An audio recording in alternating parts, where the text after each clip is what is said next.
Welcome to drive 60 and automotive. ഇപ്പോഴേ മറ്റേ Innova പണ്ടത്തെ പോലെ ഇന്നോവ ക്രിസ്റ്റ, ഇന്നോവ ഫോർച്യൂണർ ഈ കേസ് പറഞ്ഞ പോലെയാണ് ഇപ്പോൾ ഡൽഹിത്തെ അവസ്ഥ. അതായത് ജിപ്സിൻ്റെ ഡീലർമാരെ കൊണ്ട് നാട്ടിലും ഇവിടെയും നടക്കാൻ പറ്റാത്ത അവസ്ഥയാണ്.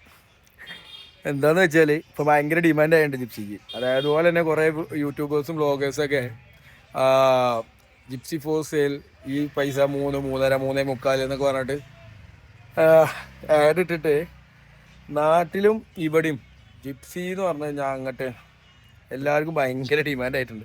തട്ടി തെറിഞ്ഞ് നടക്കാൻ വയ്യാന്ന് പറയില്ല, അതേ അവസ്ഥ. അപ്പോൾ പർച്ചേസിൻ്റെ ആവശ്യത്തിന് വന്നതാണ്. ഒരു 4 ജിപ്സിയുടെ ഓർഡർ ഉണ്ട്, അപ്പോൾ അതിനുവേണ്ടി വന്നതാണ്. അപ്പോൾ കുറച്ച് വീഡിയോസ് ഞാൻ അയച്ച് കാണിച്ചു തരാം നിങ്ങൾക്ക്. ജിപ്സി എടുക്കുമ്പോൾ കുറച്ച് പ്രിക്കോഷൻസ്, ഇപ്പോൾ കുറേ ജിപ്സി ഡീലേഴ്സൊക്കെ ഉള്ളതുകൊണ്ട് കുറച്ച് കാര്യങ്ങൾ പറഞ്ഞുതരാം. ജിപ്സിയുടെ കേസ് 2014 വണ്ടിയാണ്. ഇതാരേലും കണ്ടാൽ വിശ്വസിക്കുമോ? പറയുമോ 2014 കണ്ടോ? ഈ ബോഡിയുടെ പാച്ച് കണ്ടോ? നിങ്ങളെ ബോഡി ക്വാളിറ്റി കണ്ടോ? ഇവരൊക്കെ തുരുമ്പ. ഓക്കെ, ഇവരൊക്കെ തുരുമ്പ. ഫ്ലോറ് കാര്യങ്ങളെല്ലാം തുരുമ്പ. ഇതാ നേരിട്ട് കാണാം, കണ്ടോ? ഓട്ടയത് പീസ് വെച്ചിട്ട് അതിന് മേലെ ഓട്ടെ. ഇത് വെറുതെ പീസ് വെച്ച് വെച്ചേക്കാം. ബോഡി ലൈന് എല്ലാം മോശമാണ്. എൻജിൻ കമ്പാർട്ട്മെൻറ്റ് മനസ്സിലാണ്. ഒരാളെ കുറ്റം പറയാനോ ചെയ്യുന്നതല്ല, നമ്മളാരും പോയി പെടാണ്ടിരിക്കാൻ വേണ്ടി പറയണ്ട. ഇതല്ലേ മെക്കാനിക്കലും ഓക്കെ, നമുക്ക് സെറ്റാക്കി എടുക്കാം, സെറ്റാക്കി തരും. വിഷയമാണ് ഈ ബോഡി ക്വാളിറ്റി ഭയങ്കര വിഷയം. ഇതേപോലത്തെ ചളുക്കുകളൊക്കെ ഉണ്ടാവും. ഒരു 90% വണ്ടികളിലും ചളുക്കുകളുണ്ടാവും. ഒന്നും വിഷയമല്ല. ഇതേപോലുള്ള വണ്ടികളാണ് 2014 വണ്ടികളാണ് പെയിൻറ്റിങ്ങും കാര്യങ്ങളും കഴിഞ്ഞ് വരിക. ഓക്കെ, ഇത് ഞാൻ എടുക്കത്തില്ല, ഞാൻ കൊണ്ടുപോകത്തില്ല, എടുക്കത്തില്ല. എനിക്കിത് ആദ്യം വന്നപ്പോൾ കാണിച്ചിരുന്ന വണ്ടികളായത്. ഇത് 10-12 വണ്ടി കണ്ടതിൽ ഞാൻ 1-2 വണ്ടിയാണ് ഇപ്പോൾ നിലവിലെടുത്തുള്ളത്. എനിക്ക് ഇനി 2 വണ്ടി കിട്ടാൻ വെയിറ്റ് ചെയ്യും, സമയം എടുത്തേ എടുക്കത്തുള്ളൂ. ഇതല്ലേ, ഇനി വേറെ വണ്ടി കാണിച്ചു തരാം. ഇതും 2012-14 വണ്ടിയാണ്. ഇതാണ്ടോ, അതൊക്കെ അവന്മാർ ഇവിടെ പാച്ച് വർക്ക് തീർക്കുന്ന. ഓക്കെ, ഇതൊക്കെയാണ് ഇവിടുത്തെ വണ്ടികൾ. കണ്ടോ, അതൊക്കെ ലെവൽ ചെയ്ത് ചെയ്യുന്ന. പക്ഷെ ഇവിടുത്തെ പണി ഭയങ്കര സ്പീഡാണ് കേട്ടോ. നമ്മുടെ നാട്ടിൽ വെച്ച് നോക്കുമ്പോൾ ഭയങ്കര സ്പീഡാണ്. ഇതൊക്കെയാണ് ഇവിടുത്തെ വണ്ടിയുടെ കണ്ടീഷൻസ്. അപ്പോൾ നിങ്ങൾ റേറ്റ് മാത്രം നോക്കി വണ്ടി എടുക്കുന്ന ആൾക്കാരാണെന്നുണ്ടെങ്കിൽ അത് ബുദ്ധിമുട്ടാണ്. ഞാൻ പറയാം, ബാക്കിയുള്ളവരെ ഇപ്പോൾ കുറേ ഡീലേഴ്സ് ഉണ്ട് നാട്ടിൽ, കുറേ ആൾക്കാർ ഇപ്പോൾ ജിപ്സിയും കൊണ്ട് ഇറങ്ങിയിട്ടുണ്ട്. അത് മെയിനായിട്ട് പറയാനുള്ളത്, നിങ്ങൾ പ്രൈസ് നോക്കിയിട്ട് വണ്ടി എടുക്കുകയാണെങ്കിൽ നിങ്ങൾക്ക് ഇതേപോലത്തെ വണ്ടികളൊക്കെ പെയിൻറ്റിൽ മുക്കി പെയിൻറ്റ് വൃത്തിയാക്കി, അതായത് ഇത് പെയിൻറ്റിങ് കഴിഞ്ഞാൽ വണ്ടി അടിപൊളിയാവും കേട്ടോ. ഇവിടുത്തെ പെയിൻറ്റിങ് എന്ന് പറഞ്ഞാൽ നമ്മുടെ നാട്ടിനേക്കാൾ ചീപ്പാണ്, സെറ്റായിട്ട് ചെയ്യുകയൊക്കെ ചെയ്യും. പക്ഷേ ഈ ഒരു കോലം കണ്ടാൽ നമ്മളൊരു കസ്റ്റമേഴ്സും വണ്ടി എടുക്കത്തില്ല.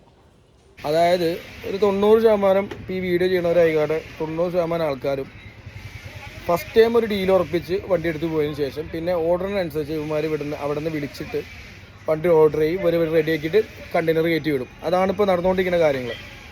ഒരു 90% ആൾക്കാരും വണ്ടിയുടെ വന്ന് നേരിട്ട് കണ്ടിട്ടോ, വണ്ടിയുടെ കണ്ടീഷൻ കണ്ടിട്ടോ, വണ്ടിയുടെ ബോഡി ക്വാളിറ്റി കണ്ടിട്ടോ അല്ല വണ്ടി എടുക്കുന്നത്. അവരുടെ പ്രോഫിറ്റ് ലെവൽ നോക്കും. പ്രോഫിറ്റാണ് മെയിൻ. എല്ലാവരും അങ്ങനെ തരാം, ഞാനായാലും പ്രോഫിറ്റ്. പക്ഷേ പ്രോഫിറ്റിൻ്റെ മേലെ നമുക്ക് കമ്മിറ്റ്മെൻ്റ് ഉണ്ട്. നമ്മളെ കസ്റ്റമേഴ്സിനോടും നമ്മൾക്ക് ചെയ്യുന്ന ഒരു കമ്മിറ്റ് ഉണ്ട്. അതുകൊണ്ടാണ് നമ്മൾ ഡയറക്റ്റ് ഓരോ തവണയും നമ്മൾ നേരിട്ട് വന്നേ എടുക്കത്തുള്ളൂ. ഒരു വണ്ടി വർക്ക് കഴിഞ്ഞ വണ്ടിയാണെന്ന് പറഞ്ഞ് കയറ്റി വിടാൻ പറഞ്ഞാൽ നമ്മൾ കയറ്റി വിടത്തില്ല. അതായത് നമുക്ക് എക്സ്പെൻസ് വെച്ച് നോക്കുമ്പോൾ ഏറ്റവും ബെറ്റർ കയറ്റി വിടുന്ന പരിപാടിയാണ്. പക്ഷേ എന്താണെന്ന് വെച്ചാൽ ഞാൻ കുറച്ച് വണ്ടികളുടെ റെഫറൻസ് കാണിച്ചു തരാം. ഞാനിപ്പോൾ ഇവിടെ നിൽക്കുന്നത്, ഞാനിപ്പോൾ ഫോട്ടോസ് എനിക്ക് കൂടെ അയച്ചു തരാം.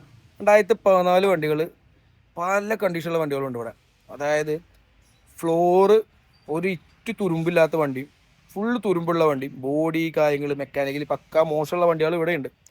ഇവിടെ എന്താണെന്ന് വെച്ച് കഴിഞ്ഞാൽ ഇവരിത് റെഡിയാക്കില്ല എന്നല്ല, റെഡിയാക്കും. ഫുള്ള് റീസെറ്റ് ചെയ്തിട്ട് രണ്ടാമത് റീച്ച് പെയിൻറ്റ് ചെയ്ത് പാച്ച് വർക്ക് എല്ലാം ചെയ്തിട്ട് നമുക്ക് വണ്ടി കയറ്റി വിടും. ബട്ട് എന്താ പറയുക, എത്ര തന്നെ റെഡിയാക്കി എന്ന് പറഞ്ഞാലും വണ്ടി എടുക്കുന്നതിൻ്റെ മുന്നിലുള്ള ക്വാളിറ്റി നമ്മൾ അറിയേണ്ടത് എന്തായാലും ഉണ്ട്. ഇപ്പം ഇപ്പം എൻ്റെ കയ്യിൽ നിന്നോ എനിക്ക് വരുന്ന 90% ഡീലും പുറത്തുള്ള ആൾക്കാരാണ്. നമ്മളെ കാണാണ്ടാണ് എല്ലാ ഡീലും ഉറപ്പിക്കുന്നത്, കാശ് അയച്ചു തരുന്നത് എല്ലാം. അത് നമ്മൾ അവരെ മേലിലോ നമ്മൾ ചെയ്തുകൊണ്ടിരിക്കുന്ന എന്താ പറയുക വർക്കിലും ചെയ്യുന്ന നമ്മൾ കാത്തു വയ്ക്കുന്ന നമ്മളൊരു ഇതുണ്ട്, ട്രസ്റ്റ് ഉണ്ട്. അത് കീപ്പ് ചെയ്തിട്ടാണ് നമ്മൾ എല്ലാ പരിപാടിയും നടക്കുന്നത്. അപ്പോൾ എന്താണെന്ന് വെച്ചാൽ ഞാൻ ഇപ്പോൾ നാട്ടിൽ നിന്ന് വന്നിട്ട് ഇപ്പോൾ 4 ദിവസമായി ഇവിടെ. എൻ്റെ എക്സ്പെൻസും കാര്യങ്ങളും ട്രാവൽ എക്സ്പെൻസും കാര്യങ്ങളൊക്കെ വെച്ച് നോക്കുകയാണെങ്കിൽ എനിക്ക് നാട്ടിൽ നിന്ന് ഇവർക്ക് വിളിച്ച് കോൾ ചെയ്ത് കഴിഞ്ഞാൽ ഇവന്മാർ വണ്ടി കയറ്റി വിടും. വർക്ക് കഴിഞ്ഞ വണ്ടിയും കയറ്റി വിടും. 2014 വണ്ടി വിടും, സെറ്റ് ചെയ്ത വണ്ടിയും വിടും. ഇത് നാട്ടിലെത്തുമ്പോൾ എന്താണെന്ന് വെച്ചാൽ എന്തെങ്കിലും കംപ്ലയിൻസോ കാര്യം ഉണ്ടെങ്കിൽ നമുക്കിത് തിരിച്ചയക്കാൻ പറ്റുന്ന ചിലവ് കൂടുതലാണ്, തിരിച്ചയക്കാനുള്ള പോസിബിലിറ്റീസ് കമ്മിയാണ്. പിന്നെ നമ്മളിത് റെഡിയാക്കി കസ്റ്റമറിന് കൊടുക്കല്ലാതെ വേറെ മാർഗ്ഗമല്ല. അത് ഞാൻ എൻ്റെ കസ്റ്റമറിനെ ചീറ്റ് ചെയ്യണല്ലോ തുല്യമാണ്. നമ്മളിവിടെ എത്തിക്കഴിഞ്ഞാൽ നമ്മൾ കസ്റ്റമേഴ്സിൻ്റെ ഒരു ചെറിയ അഡ്വാൻസ് മേടിച്ചിട്ടാണ് നമ്മൾ ഇങ്ങോട്ട് വരിക. ഉള്ളതുപോലെ ഇങ്ങോട്ട് പറയാം, ചെറിയ അഡ്വാൻസ് മേടിച്ചിട്ടാണ് നമ്മൾ ഇങ്ങോട്ട് വരിക. വന്നിട്ട് നമ്മളെ വണ്ടിയുടെ ഫോട്ടോസും വീഡിയോസും ലൈവ് വീഡിയോസും കാര്യങ്ങൾ അയച്ചു കൊടുക്കും. അവർ ഓക്കെ ആണോ നമ്മൾ വണ്ടി എടുക്കും. അതാണ് അതിൻ്റെ രീതി. അല്ലാതെ പെയിൻ്റ് അടിച്ച് ഫുൾ വർക്ക് കഴിഞ്ഞ വണ്ടി ഒരിക്കലും നമ്മളിവിടുന്ന് എടുക്കാറില്ല. കുറവാണ് ചാൻസ്, ഒരു 99% നമ്മൾ എടുക്കാറില്ല. പിന്നെ വണ്ടി കാണുമ്പോൾ നമുക്ക് മനസ്സിലാവും വണ്ടി എന്താ അവസ്ഥ. അതായത് പ്രോഫിറ്റ് മാത്രം നോക്കിയിരുന്നാൽ നമുക്ക് കച്ചവടം 1-2 വട്ടം നടക്കും, പിന്നെ നടക്കത്തില്ല. അതായത് നമുക്ക് വരുന്ന 90% ഡീലിങ് എങ്ങനെ വെച്ചാൽ ഒരാൾ പറഞ്ഞ് ഒരാൾ എടുത്ത് ആളെ കെയർ ഓഫിൽ വരുന്ന വണ്ടികളാണ് അധികം. അപ്പോൾ നമ്മൾ ഒരു ട്രസ്റ്റ് നമ്മളെപ്പോഴും കീപ്പ് ചെയ്തുകൊണ്ട് തന്നെ നമുക്ക് ദൈവാധീനം കൊണ്ട് കുഴപ്പമില്ലാത്ത കാര്യങ്ങളൊക്കെ നടന്നു പോകുന്നുണ്ട്. നമ്മൾ ഇപ്പോഴും പറയാം, നമ്മളൊരു 3, 3.5, 3.25 വണ്ടി ഇല്ല. നിങ്ങളോട് ഉള്ളത് പറയാം, ഞാൻ കൊടുക്കുന്ന 2014 വണ്ടി വിത്ത് പേപ്പറോട് കൂടിയിട്ടൊക്കെയാണ് ഞാൻ കൊടുക്കുന്നത്. അതും വീഡിയോ എന്തെങ്കിലും ഇടുകയാണെങ്കിൽ അതിൻ്റെ കറക്റ്റ് എമൗണ്ട് പറയും, മോഡലും പറയും. ഈ വീഡിയോ ഉള്ള 90% ആൾക്കാരും ഇതിൻ്റെ മോഡൽ പറയത്തില്ല. ഒരു വണ്ടി നല്ല വർക്ക് കഴിഞ്ഞാൽ ഫുള്ള് വണ്ടിയുടെ വീഡിയോ ഇടും, എന്നിട്ട് ഈ പൈസയും പറയും. എന്നിട്ട് കസ്റ്റമർ വിളിച്ചു കഴിഞ്ഞാൽ ഇതിൽ ഈ വണ്ടിയിൽ ഇതൊന്നുമില്ല, ഇതൊക്കെ എക്സ്ട്രാ ചെയ്തതാണ്, ഇതങ്ങനെയാണ് ഇങ്ങനെയാണ് കൺവിൻസ് ചെയ്യും. ഒരാളെ കൈ കിട്ടി നമുക്ക് കൺവിൻസ് ചെയ്യാൻ സുഖമാണ്. ഓക്കെ, അപ്പോൾ നമ്മളുടെ ഡീൽ ഇങ്ങനെയാണ്. നമ്മുടെ വണ്ടികൾക്ക് എന്താ പറയുക, നല്ല വണ്ടികൾ മാത്രം നോക്കിയാണ് എടുക്കുക. പാച്ച് വർക്ക്സ് കാര്യങ്ങൾ, അതേപോലെ ബോഡി ലൈനും കാര്യങ്ങളുള്ള വണ്ടികൾ മാത്രമേ നമ്മൾ എടുക്കാറുള്ളൂ. ഓക്കെ, നമുക്കിപ്പോൾ പ്രോഫിറ്റ് മാത്രം നോക്കുകയാണെങ്കിൽ ഇവിടെ നിന്ന് ഞാൻ ഉള്ളത് നിങ്ങളോട് പറയാം. 2014 വണ്ടി 2 ലക്ഷം തൊട്ടിട്ട് 3.5 ലക്ഷം വരെ, 3.25 ലക്ഷം വരെ വണ്ടി കിട്ടുന്ന വണ്ടികളുണ്ട്. എല്ലാം നിങ്ങളോട് പറയാം. 3, 3.5 വരെ വരുന്ന വണ്ടികളുണ്ട്. 2, 2.5, 2.25 വണ്ടികളുണ്ട്. അത് വണ്ടിയുടെ കണ്ടീഷൻ അനുസരിച്ചാണ് അവർ വിലയിടുന്നത്. ഇപ്പോൾ കച്ചവടം, ഇപ്പോൾ ആരും കുറ്റം പറയുന്നതല്ല, കച്ചവടം മൂടാണെന്നുണ്ടെങ്കിൽ ഈ 2-2.5 ലക്ഷം രൂപേൻ്റെ വണ്ടി എടുത്തിട്ട് ഫുൾ പെയിൻറ്റ് കാര്യങ്ങൾ ഒക്കെ ചെയ്ത് കഴിഞ്ഞാലും 3, 3.25 വണ്ടി നിൽക്കും. നല്ല വണ്ടിയുടെ വില പോലും ആവുന്നില്ല വണ്ടിക്ക്. അപ്പോൾ സ്വാഭാവികമായിട്ടും പ്രോഫിറ്റ് മാത്രം നോക്കണ മനുഷ്യനാണെന്നുണ്ടെങ്കിൽ ഈ വണ്ടി എടുക്കത്തുള്ളൂ. അതാണ് ഞാൻ പറഞ്ഞത്. അപ്പോൾ നിങ്ങൾ വണ്ടി എടുക്കാൻ ഉദ്ദേശിച്ചിട്ടുണ്ടെങ്കിൽ വണ്ടിയുടെ വില മാത്രം നോക്കാതെ വണ്ടിയുടെ ക്വാളിറ്റി കൂടെ നിങ്ങളൊന്ന് ചെക്ക് ചെയ്യുക. വണ്ടിയുടെ ക്വാളിറ്റി, ബോഡി ലൈന് കാര്യങ്ങളെല്ലാം നോക്കി ചെക്ക് ചെയ്തതിന് ശേഷം ഇപ്പോൾ നിങ്ങൾ ഒരു വണ്ടി ഓർഡർ ചെയ്യുകയാണെങ്കിൽ എന്തായാലും ഈ പറയുന്ന ഈ വീഡിയോ ചെയ്യുന്ന ഒരു പകുതി 3/4 ആൾക്കാരും ഒരു 10-20 ദിവസം അല്ലെങ്കിൽ 15 ദിവസം ഗ്യാപ്പ് പറയും. അപ്പോൾ നിങ്ങൾ കാര്യം, നിങ്ങൾ വർക്ക് ചെയ്യാൻ ഉദ്ദേശിക്കുന്ന വണ്ടിയുടെ ഫോട്ടോ വീഡിയോ അയച്ചു തരാൻ പറയാം. ചേസ് നമ്പറും അതിൻ്റെ കൂടെ അയപ്പിക്കുക. അതായത് ചേസ് നമ്പർ അയപ്പിക്കുകയാണെങ്കിൽ ഏതായാലും വണ്ടിയുടെ ബോഡി അത്രയും കഷ്ടപ്പെട്ട് മാറ്റി പണിയെടുപ്പിക്കുന്ന ആൾക്കാർക്ക് കുറവായിരിക്കും. അപ്പോൾ വണ്ടിയുടെ എന്താ പറയുക, നിങ്ങളെ വണ്ടിയാണ്, നിങ്ങൾക്ക് എടുക്കാൻ ഉദ്ദേശിക്കുന്ന വണ്ടിയാണെന്നുണ്ടെങ്കിൽ ആ വണ്ടിയുടെ ഫുൾ വീഡിയോ വർക്ക് ചെയ്യുന്നതിന് മുന്നേ ഫുൾ വീഡിയോ കാണിപ്പിച്ചതിന് ശേഷം ചേസ് നമ്പറും എഞ്ചിൻ നമ്പറും കാണിപ്പിച്ചതിന് ശേഷം വർക്ക് ചെയ്യാൻ പറയാം. എന്നിട്ട് ഓക്കെ, വണ്ടി കണ്ട് ബോധ്യപ്പെട്ടതിന് ശേഷം വണ്ടി എടുത്തോളൂ, ഒരു കുഴപ്പമില്ല. നമ്മളെ നിന്ന് എടുക്കാൻ നമുക്കൊരു നിർബന്ധമില്ല. പക്ഷേ കാര്യങ്ങൾ പറയണം, പെടാതിരിക്കാൻ വേണ്ടി പറയാം. അതായത് ഇതിപ്പോൾ അങ്ങനെ പറയാൻ കാരണം എന്താ പറയുക, നിങ്ങളിപ്പം അല്ലെങ്കിൽ വേറെ ആരെങ്കിലുമൊക്കെ വീഡിയോ എടുക്കുമ്പോൾ പറയും ഡൽഹിയിൽ നിന്ന് വണ്ടി എടുക്കേണ്ട, എല്ലാ വണ്ടി കംപ്ലൈൻ്റ് ആണ്. അപ്പോൾ സ്വാഭാവികമായിട്ടും നമ്മളെയും ഡീലിങ്ങിനെ എല്ലാത്തിനും ബാധിക്കും. അപ്പോൾ നിങ്ങളിത് കുറച്ചുകൂടി കെയർഫുള്ളായിട്ട് ഇത് ഡീൽ ചെയ്യുകയാണെന്നുണ്ടെങ്കിൽ നിങ്ങൾക്ക് നല്ല വണ്ടി കിട്ടിയാൽ സ്വാഭാവികമായിട്ടും നിങ്ങൾക്ക് നല്ല വണ്ടി കിട്ടി എന്ന് പറയുകയാണെങ്കിൽ നമ്മളെ ബിസിനസ്സും അടിപൊളിയായിട്ട് നടക്കും. അതാണ് നോക്കിയും കണ്ട് എടുക്കുമ്പോൾ നോക്കിയും കണ്ട് എടുത്തു കഴിഞ്ഞാൽ പിന്നെ നാളെ ഒരാൾക്ക് എടുക്കുമ്പോഴും നമുക്കിതൊക്കെ പറഞ്ഞു കൊടുക്കാനും ചെയ്യാനും പറ്റും. അപ്പോൾ നിങ്ങളെന്തായാലും ഓക്കെ.